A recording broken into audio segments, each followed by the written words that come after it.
Much water, mucha agua. Much love, mucho amor. Much money, mucho dinero. Sin embargo, many people, muchas personas. Many friends, muchos amigos. Many books, muchos libros. ¿Cuál es la diferencia entre much y many? ¿Cómo puedo evitar confundirme con estas palabras cuando voy a hablar en inglés? Quédate conmigo y yo voy a enseñarte esto y mucho más. Vamos allá. Definition. En primer lugar, para saber utilizar much y many debemos saber qué son. Acá yo te he preparado una pequeña definición para que tú tengas una idea de para dónde vamos. Dice así. Much y many, en términos gramaticales, pueden ser utilizados como determinantes o pronombres de cantidad.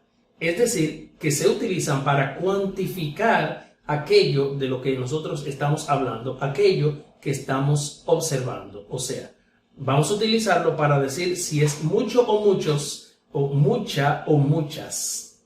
Entonces, la diferencia que existe entre much y many tiene que ver con la palabra que le va a seguir. Esta palabra que vamos a colocar después de much o many es un sustantivo.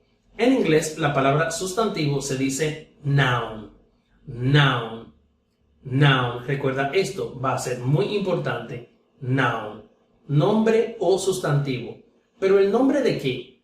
El nombre de todo lo que está alrededor de nosotros. Todas las cosas que podemos ver y que podemos manipular tiene un nombre, y en gramática este nombre se conoce como sustantivo. Pues este sustantivo en inglés se dice noun. Ahora bien, ¿qué pasa con los sustantivos? Los sustantivos los vamos a dividir en dos grandes grupos. Los sustantivos que se pueden contar y los sustantivos que no se pueden contar. Los sustantivos que no se pueden contar se dice en inglés uncountable nouns o nombres no contables.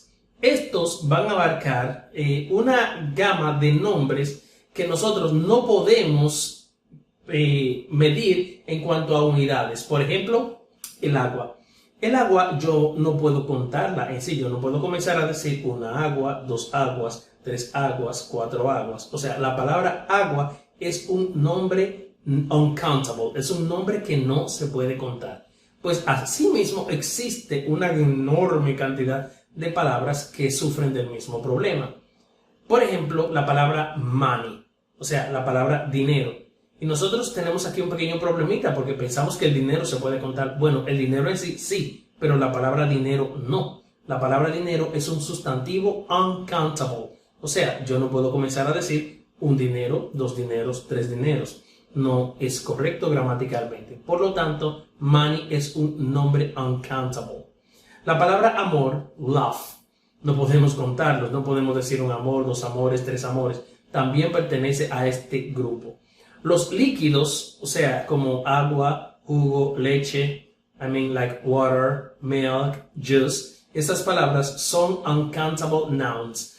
Todos son nombres que no se pueden contar. ¿Y qué tiene que ver esto con lo de much y many? Bueno, pues los nombres que no se cuentan en inglés serán expresados con much. O sea, para yo decir en inglés mucho amor, debo decir much love. Mucho dinero se dirá much money. Mucha agua se dirá much water. Entonces, aquí tengo una pequeña cantidad de palabras que son uncountable nouns. Ya yo te mencioné la palabra money, te mencioné la palabra water, pero aquí yo puedo agregar music. Music, música. Tú no puedes decir una música, dos músicas, tres músicas. Puedes decir una canción, dos canciones, tres canciones, pero no una música. Te mencioné ya el amor. Por aquí está la palabra happiness, que es la felicidad. La palabra advice, que tiene un pequeño problema, y es que en español la palabra advice, o sea, consejo, sí es un nombre que se puede contar. En español yo puedo decir consejos o sugerencias. Sin embargo, en inglés esta palabra es uncountable. O sea, no se pluraliza, no se puede contar. No se pueden decir consejos, sino que la palabra advice lo engloba todo. La palabra arroz, muy importante para nosotros los dominicanos. rice es uncountable. No puedes contar el arroz. No puedes contar el azúcar. No puedes contar la palabra sugar. No es countable. Entonces, para yo decir mucho amor, much love. Mucha felicidad, much happiness. Mucha información, la palabra información es uncountable. Much information, mucho arroz, wow, mucho arroz. Much rice, mucha azúcar. Much sugar, mucha agua. Much water. Much electricity, para decir mucha electricidad. Much power, para decir mucho poder. Ahora, entiende que las palabras, por ejemplo, milk, no se puede contar. Milk es leche, no puedes contar la leche, pero sí puedes contar las botellas de leche o los litros de leche. El arroz no lo puedes contar, pero sí puedes contar las libras de arroz. Esto se llama, tanto en inglés como en español, se conoce como partitivos. Cuando utilizamos un número, por ejemplo, 1, or 2, or 3, vamos a poner 4, vamos a poner 4.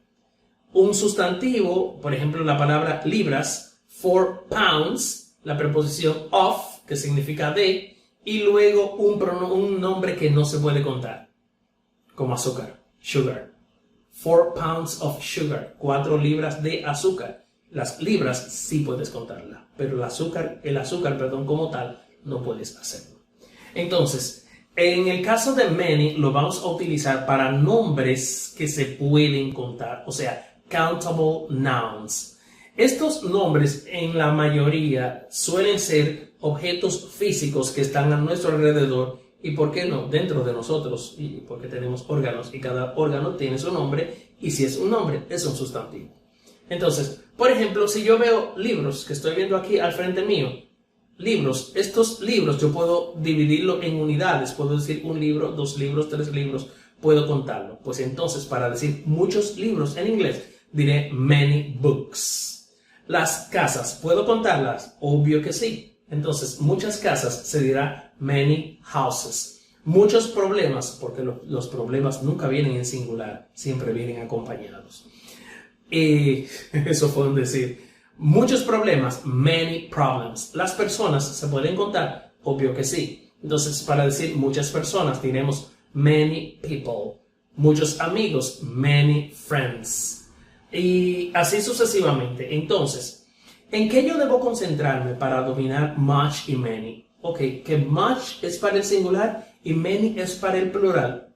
Sí, está bien que lo veas así. Pero cuidado, no te engañes, no del todo. Porque si yo lo veo como tal, yo voy a pensar que si es una silla, una sola silla, pues yo puedo decir much chair.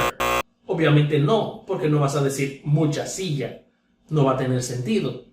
Entonces, para poder utilizar la palabra silla con una de estas dos palabras, obligatoriamente tendrás que ponerla en plural, o sea, chairs, y tendrás que utilizar a many. Many siempre se va a utilizar con una palabra pluralizada. Va a estar en plural. Muy bien.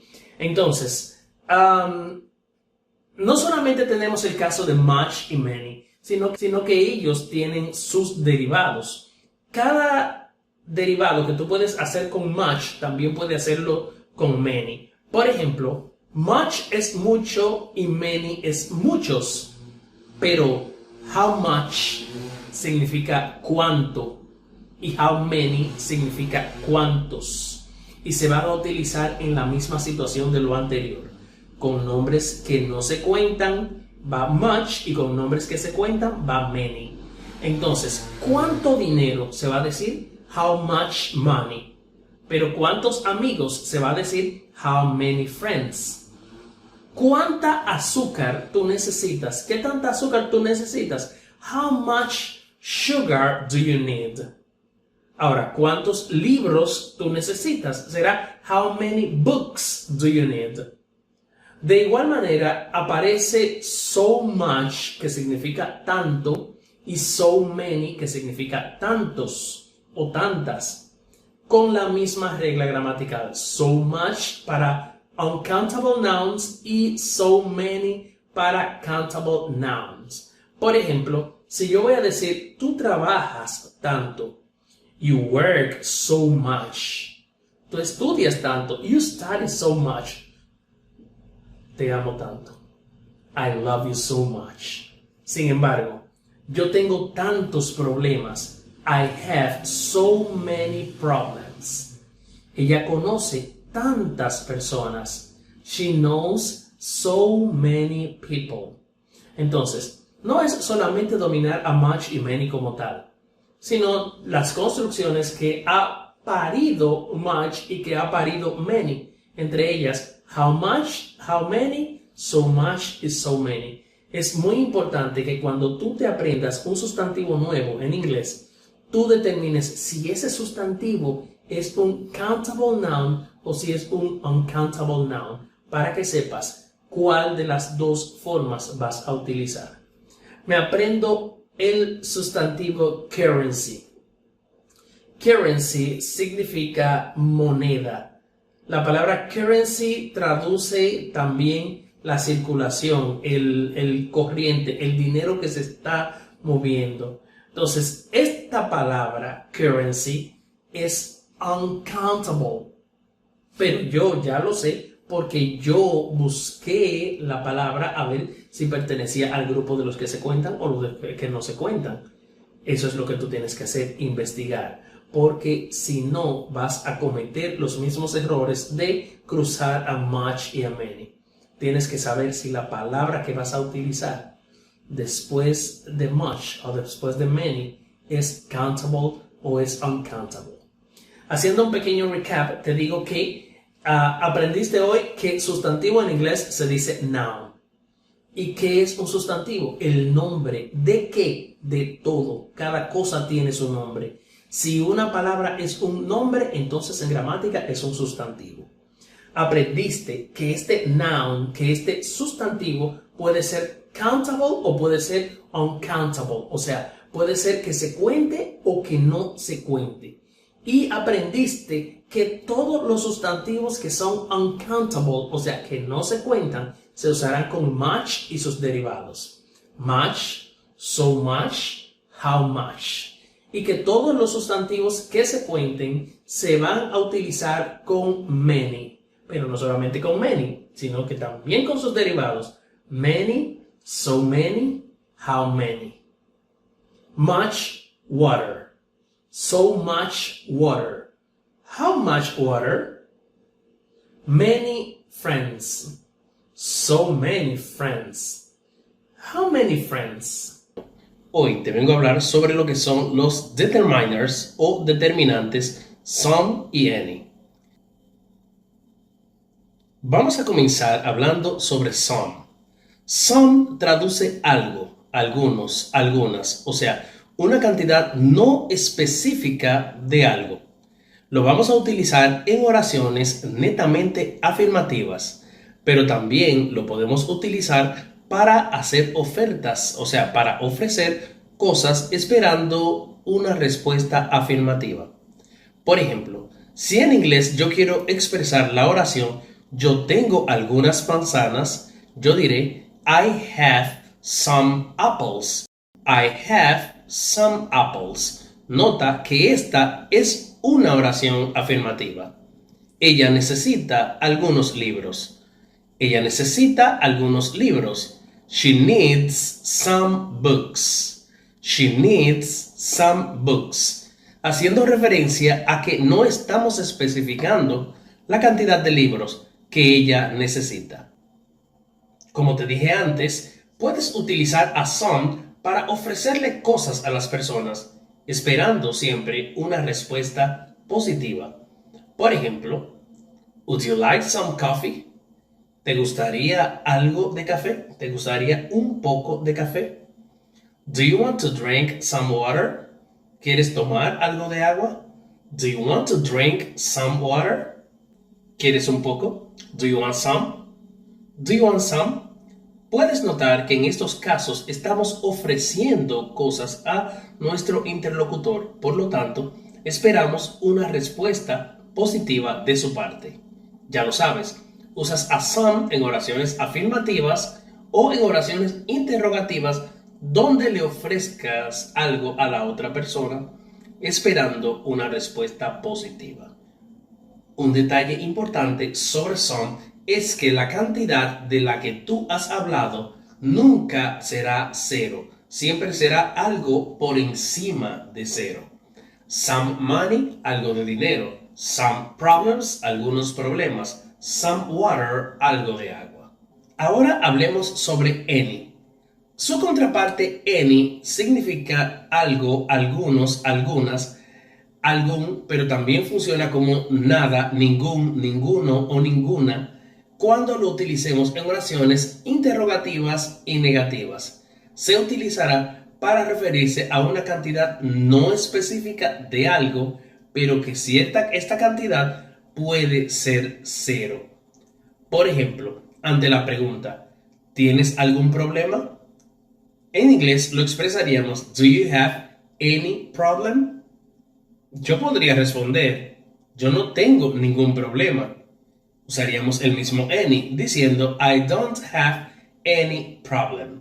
Como te expliqué anteriormente, any aquí puede funcionar como una cantidad indeterminada que incluso puede llegar a ser cero.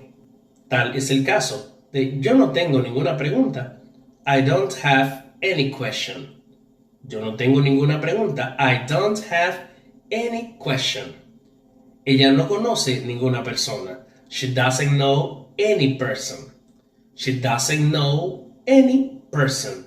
Algo interesante sobre any es que lo puedes utilizar en oraciones afirmativas cuando se puede elegir una opción entre muchas.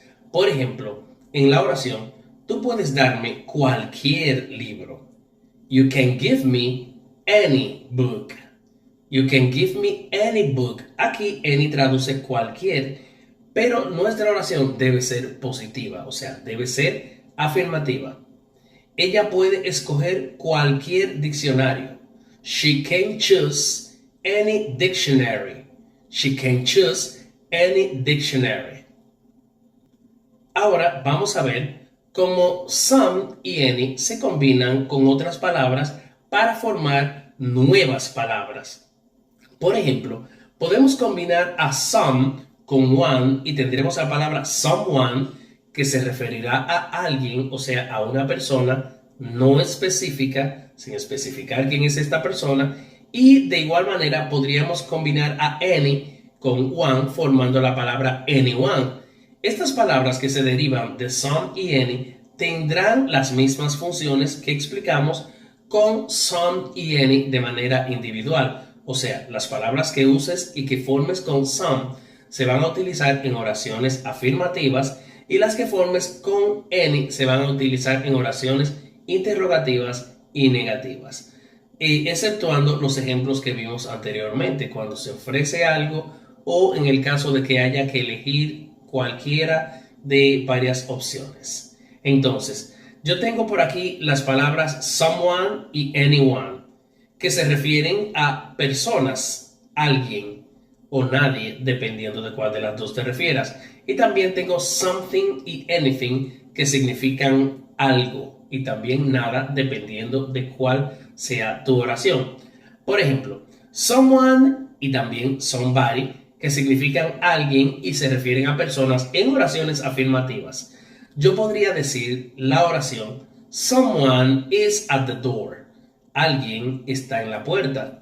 O también podría haberlo expresado con somebody. Somebody is at the door. Alguien está en la puerta. Muy bien. Anyone y anybody, que son las mismas palabras que someone y somebody, o sea, las mismas derivadas, se utilizarán en oraciones interrogativas y negativas. La frase tiene que ser una pregunta o una negación. Por ejemplo, yo podría preguntar, ¿Is there anyone here? ¿Hay alguien aquí? En el caso de something, que significa algo, esta palabra se utiliza para referirse a alguna cosa en una frase afirmativa. Something. El detalle es que esta cosa de la que estamos hablando no la vamos a mencionar, porque si la mencionáramos tendríamos que utilizar solamente a some. ¿A qué tú te refieres, Robert? Bueno, si tú quieres decir algo de dinero, mencionando el dinero, dirás some money. Yo tengo algo de dinero. I have some money. Ahora, si dices yo necesito algo sin mencionar al dinero, ahí podrás utilizar la palabra something. I have something. Ella quiere tomar algo de agua. She wants to drink some water. Some, porque mencionaste el sustantivo water. Ahora, ella quiere tomar algo. She wants to drink something. Recuerda, something significa algo para oraciones afirmativas, en donde no menciones de qué algo te refieres o a qué algo te refieres. Muy bien. En el caso de anything, lo usaremos de igual forma como something, sin mencionar al sustantivo al que nos estemos refiriendo. Significará algo y significará nada, dependiendo si la oración es interrogativa o si la oración es negativa. Por ejemplo, ¿tú necesitas algo? Este algo, al ser una pregunta, no puede ser something, tiene que ser anything. Do you need anything? Do you need anything? Yo no necesito nada. El mismo anything. I don't need anything. I don't need anything. ¿Ok? Bien. Recuerda las dos excepciones de estas reglas generales. Ok. Some para oraciones afirmativas. Any para oraciones interrogativas y negativas. Pero las excepciones ya mencionadas, some cuando estemos ofreciendo algo a alguien en una pregunta. Por ejemplo, do you want some tea? Do you want some tea? ¿Quieres algo de té? Y en el caso de any, podemos utilizarlo en oraciones afirmativas siempre y cuando estemos hablando de elegir entre varias opciones. Una entre varias opciones. Por ejemplo, you can choose any book. Tú puedes elegir cualquier libro.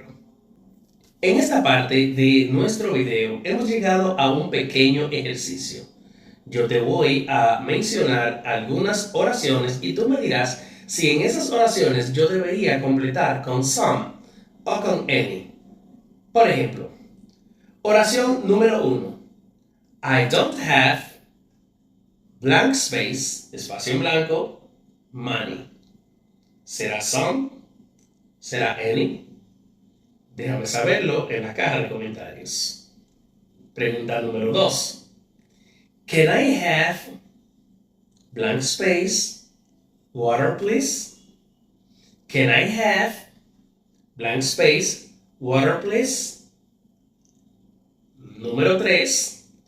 She didn't see blank space in the room. She didn't see blank space in the room. ¿Será anybody o será somebody? I don't know. Let me know. Número 4. We need blank space. Help with this project. We need espacio en blanco. Help with this project. ¿Será some? ¿Será any? ¿Quieres hablar inglés fluido? Domina los auxiliares modales y darás un gran paso en el camino a conseguir la fluidez en el idioma. En este video vamos a hablar sobre 3 de ellos. Hablaremos sobre los verbos modales de poder. Primero hablaremos sobre can, que significa poder, may, quien también significa poder, y could, que funge como pasado y futuro condicional de can. Empecemos. En primer lugar mencionamos a can. Can significa poder. Es un verbo modal y defectivo que no lleva la preposición to, ni antes ni después. O sea, que no podrás decir to can y tampoco podrás decir can to. Su conjugación es invariable, o sea, es can para todas las personas gramaticales y en esto can va a diferenciarse de los demás verbos sencillos, pues no cambiará en tercera persona. Yo puedo se dice I can. Tú puedes se dirá you can. Él puede, he can. Ella puede, she can. Y con el neutro puede, it can. Nosotros podemos, será we can. Ustedes pueden, you can. Y ellos pueden, they can. Can es un verbo modal de habilidad. O sea, cuando tú usas a can en una oración, tú les estás dejando saber a las demás personas que tú puedes hacer algo. Es decir, que tú sabes hacer a lo que te refieres. Por ejemplo, si yo digo I can drive, o sea, yo puedo manejar, no es per se el hecho de que yo pueda manejar, sino que le estoy dejando dicho a la persona con la que estoy hablando que yo sé manejar, que yo tengo la habilidad de manejar. Cuando expresas la oración she can cook, ella puede cocinar, traducida literalmente, estás dejándole saber a las personas que ella sabe cocinar, que ella tiene esta habilidad. Entonces, can es un verbo de habilidad. Cuando lo utilices, expresarás que tú sabes hacer aquello a lo que te estás refiriendo. For example, when a person says, I can't speak English, that person is saying, yo puedo hablar inglés, yo sé hablar inglés, yo tengo la habilidad de hablar inglés. I can speak English very well. Yo puedo hablar inglés muy bien, yo sé hablar inglés muy bien. Si quiero decir, por ejemplo, he can read very fast. Él puede leer muy rápido. Estoy insinuando, estoy dejando saber que él sabe leer muy rápido. Puedes utilizar a can en oraciones afirmativas, interrogativas y negativas.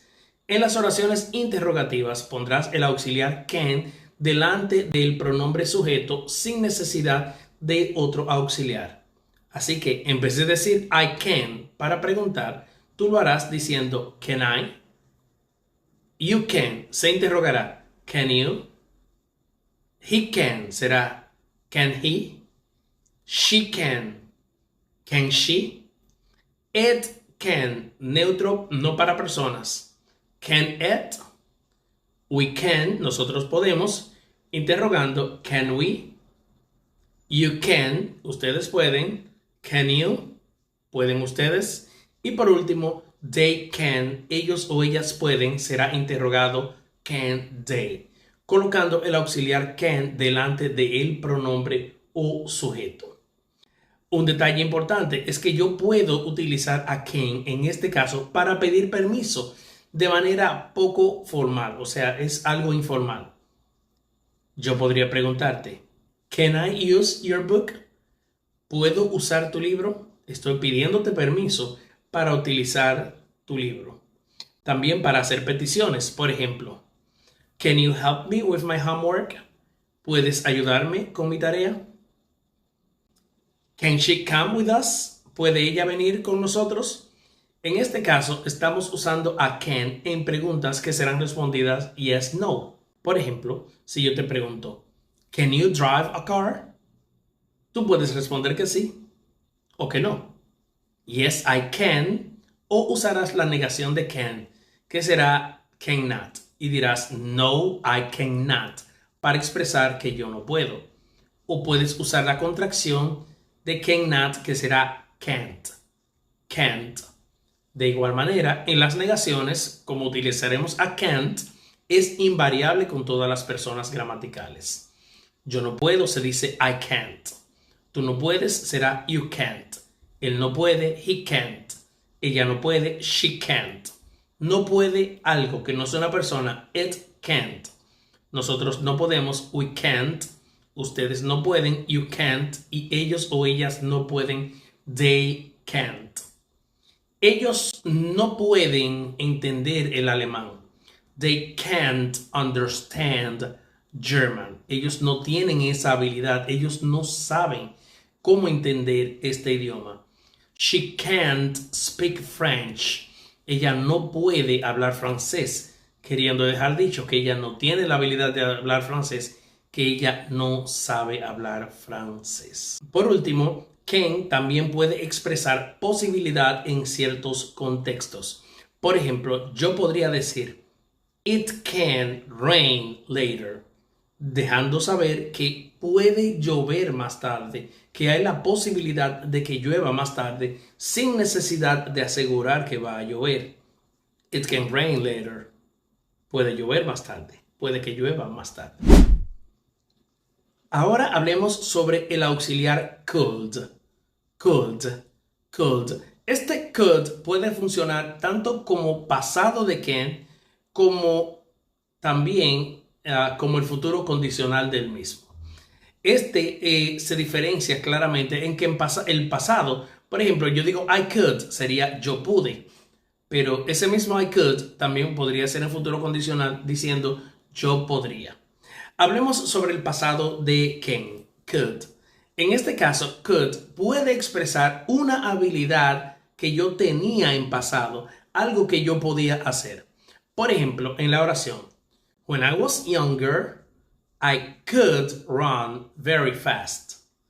Cuando yo era más joven, hace mucho, yo podía correr más rápido. When I was 15 years old, I could speak 3 languages, English, French, and German. Cuando yo tenía 15 años de edad, yo sabía, yo tenía la habilidad de hablar inglés, francés y alemán. I remember she could cook delicious food when she was very young. Yo recuerdo que ella podía, que ella sabía, que ella tenía la habilidad de cocinar deliciosa comida cuando ella era muy joven. Además, podemos utilizar a could para hacer sugerencias de una manera mucho más cortés que la que podemos utilizar a can. Por ejemplo, yo podría decirte, I could tell you, yo podría decirte, tú podrías estudiar francés y alemán, dándote esto como una sugerencia.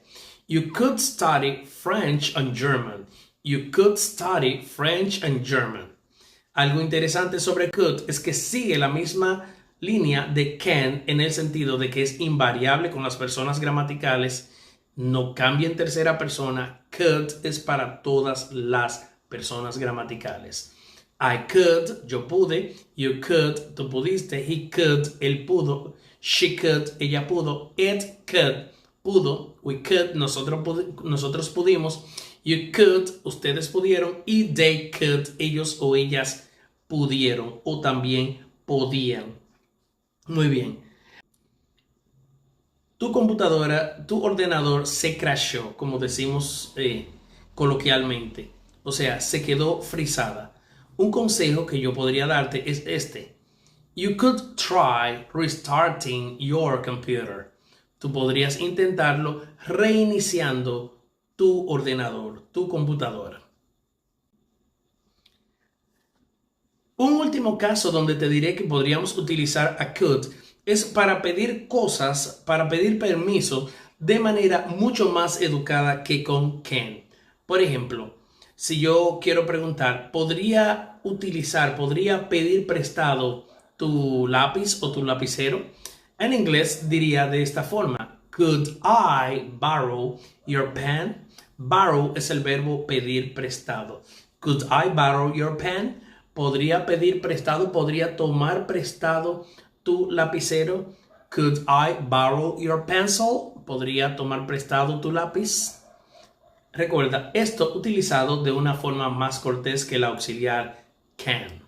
Bien, ahora hablemos sobre el auxiliar modal may, que también traduce poder, pero que tiene sus ligeras diferencias con el auxiliar can. Por ejemplo, may lo vamos a utilizar para pedir permiso, tener cortesía de una manera más formal, pero también para oraciones de inseguridad. Y veamos esto. Cada vez que usemos a may en una oración interrogativa, estaremos pidiendo permiso o tratando a la persona con cierto grado de formalidad o cortesía. Por ejemplo, si yo hago la pregunta, ¿May I leave the room? May I leave the room? Estaré diciendo, ¿puedo marcharme de la habitación? May I leave the room? Estoy pidiendo permiso para hacer esta acción, ¿ok? Si le digo a una persona, may I have your attention, please? Sí, como Eminem. May I have your attention, please? Puedo tener su atención, por favor, dirigiéndome de manera cortés, de manera formal a esta persona.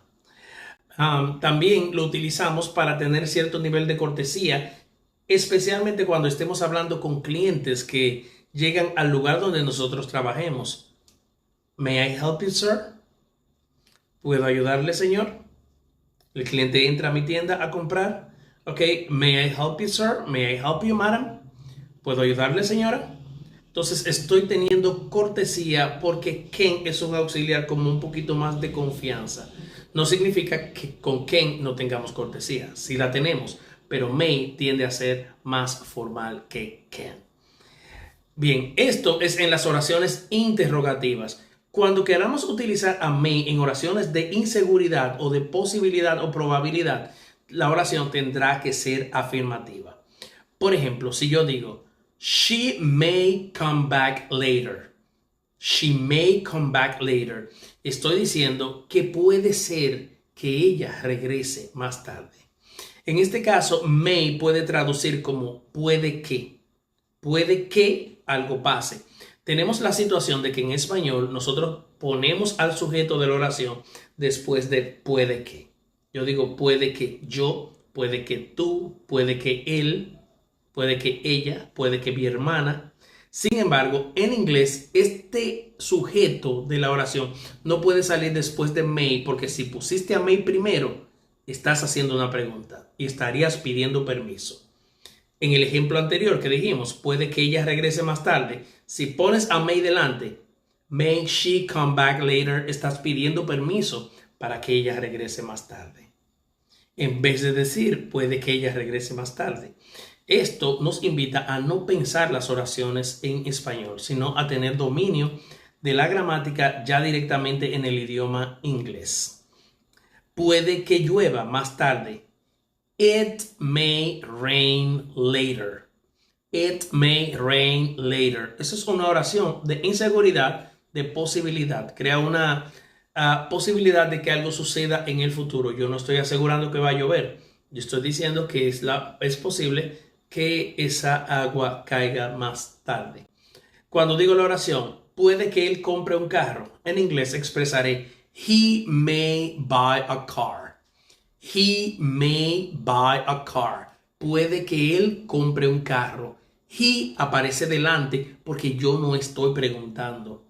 Si puse may delante, mi oración se vuelve una pregunta y estaré pidiendo permiso para que él compre un carro. May he buy a car? No es lo mismo he may buy a car que may he buy a car. Es totalmente diferente. Esto le cambia totalmente el sentido a la oración que nosotros queremos expresar en inglés. Bien, ¿qué has aprendido hoy? Has aprendido sobre los 3 modales de poder. Sobre can, que es el principal de todos, que significa poder, y que es invariable, que no admite to, le quita el to al próximo verbo que viene después de él. Ejemplo de ello es yo quiero trabajar, I want to work. Ahora, yo puedo trabajar, I can work. Ese siguiente verbo no lleva to. Aprendimos que la negación de can es cannot, pero que se puede contraer con can't. Can't. Can't. I cannot do it. Está perfecto.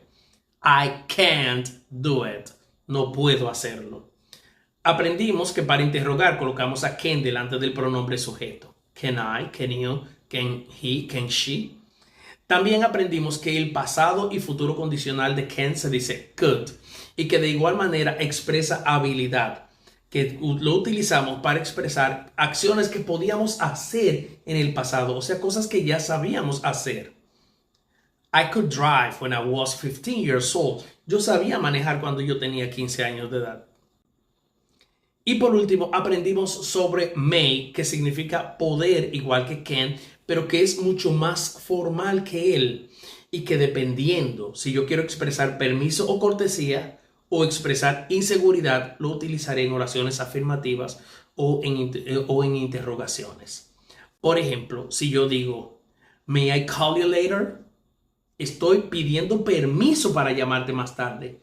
¿Puedo llamarte más tarde? May I call you later? Sin embargo, si digo I may call you later, estoy expresando la posibilidad de que puede que yo te llame más tarde. Hola a todos. En esta ocasión vamos a hablar sobre los auxiliares modales de deber en inglés. Nos referimos a must, should y ought to. Estos auxiliares se utilizan para expresar obligación, para expresar consejos o sugerencias, en algunos casos prohibiciones y en otros necesidades. Si ya conoces estos auxiliares, quédate para que puedas reforzar tu conocimiento y en caso de que no los conocieras, entonces estás en el lugar indicado y vas a aprender a utilizarlos sin más preámbulos. Comencemos. Nuestro primer auxiliar es must. Must significa deber. Este deber indica en primer momento una obligación, o sea, algo que tiene que hacerse sí o sí. Por ejemplo, si yo te digo que es obligatorio que tú estudies, entonces en inglés lo expresaré con la oración you must study. Siempre recordando que must le elimina la preposición to delante del verbo que viene en infinitivo después. So, that's why I say you must study. Si quiero decir ella debe trabajar mañana y es obligatorio, entonces I will say she must work tomorrow. Si yo quiero decir en inglés tú debes hacerlo, la oración será expresada you must do it, sin usar to para el verbo hacer. Ella debe estudiar de manera obligatoria, lo diré entonces she must study. She must study. La negación de must es mustn't o must not. Y se usa por lo general para prohibitions. Por ejemplo, tú no debes fumar aquí. En inglés diría you mustn't smoke here. You mustn't smoke here.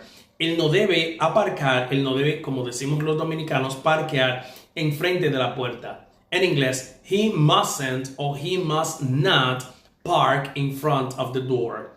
He mustn't park in front of the door. Ella no debe estar aquí. Se dirá, she mustn't be here. She mustn't be here.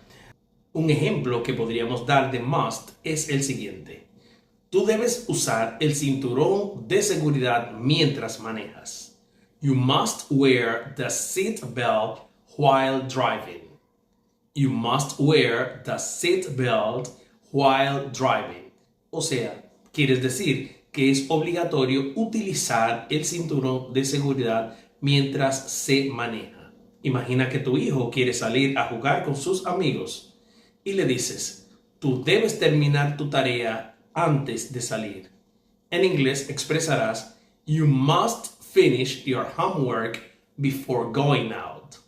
You must finish your homework before going out. Dejando claro que para poder salir tendrá que terminar su tarea primero. En el caso de should, lo utilizaremos para dar consejos o recomendaciones a las personas. Es igual que must en el sentido de que no admitirá to ni antes ni inmediatamente después. Su traducción al español es más bien como un deberías, quizás debieras. Por ejemplo, tú deberías comer vegetales si tú quieres permanecer saludable. You should eat vegetables if you want to stay healthy.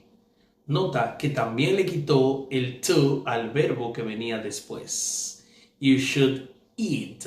Deberías comer.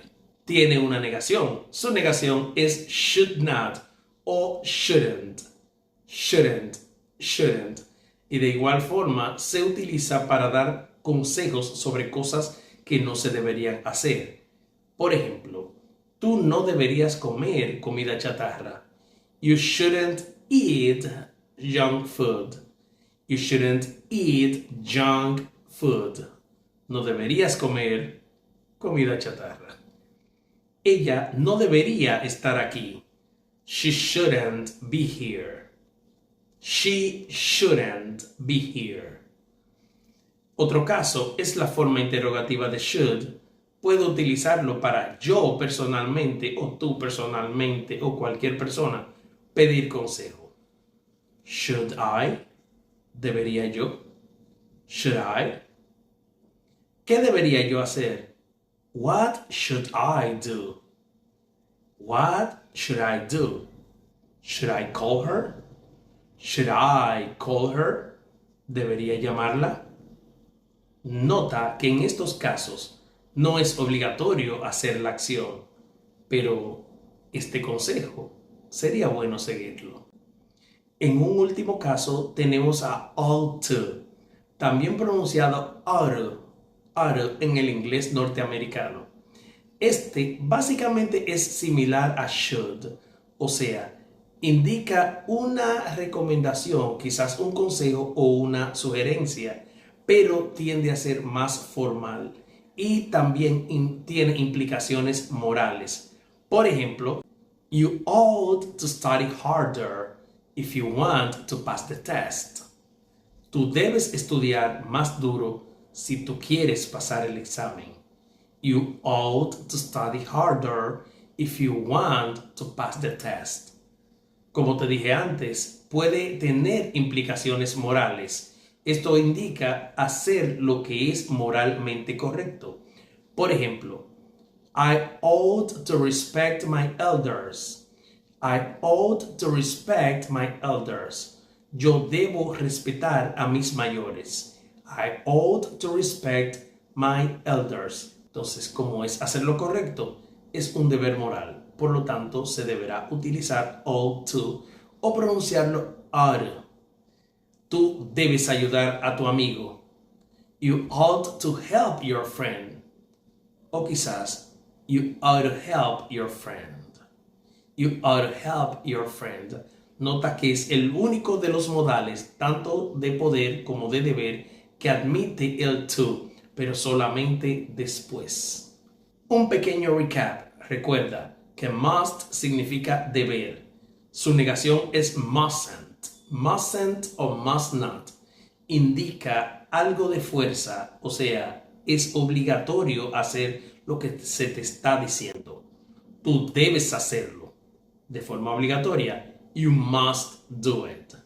Should se utiliza para consejos o sugerencias. Su negación es should not o shouldn't. Y obviamente lo podemos utilizar para pedir también consejos. Yo podría decir, tú deberías comprar ese carro. You should buy that car. Pero es si tú quieres, no es una obligación. Es tan solo una sugerencia que sería bueno escuchar. Should I do it? ¿Debería yo hacerlo? Estoy pidiendo consejos. Por último, tenemos a ought to or ought to. También es deber, es debería, pero es igual que should, solo que un poquito más formal, que también se puede utilizar como un deber de tipo moral. Recuerda, lo moral es hacer lo que se entiende como socialmente correcto. Por ejemplo, you ought to help all people. Debes ayudar a las personas mayores, a las personas ancianas. Si ya te sabías este tema, excelente, te sirve de repaso. Si no lo conocías, dile a tus amigos que lo escuchaste en English by Contact con Teacher Robert. Follow for more videos like this. Goodbye.